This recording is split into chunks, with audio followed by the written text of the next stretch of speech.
તો વાત કરીએ દાહોદની, તો દાહોદમાં ઓવરબ્રિજ બની ગયો અને રસ્તો તૂટી ગયો, ત્યારે કોરિડોરનું કામ અટકતું નથી અને લોકોની મુશ્કેલી પણ અટકતી નથી.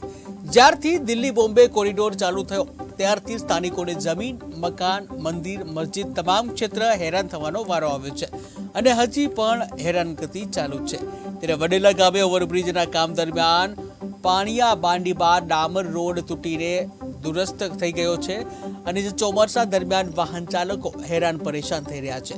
અને ત્યારબાદ GHV કંપની દ્વારા રોડ ઉપર પથ્થરો પાથરી રોલર ચલાવીને આજ સુધી રિપેર ન કરાતા મોટી મેટલ પથ્થરી અને ટાયર સ્લીપ થતાના કારણે વાહન ચાલકોને ખૂબ જ હાલાકી ભોગવવાનો વારો આવે છે.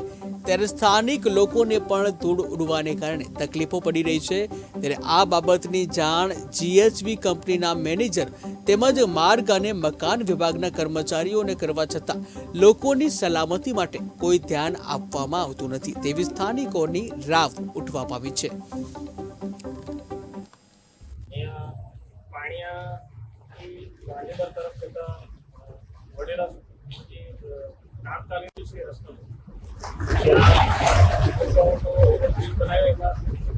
તે સમયમાં રસ્તો તૂટી ગયેલો છે નીચેનો, જેમાં હાલમાં અત્યારે મેટલ નાખેલી છે, માટી પૂરવામાં આવેલી છે.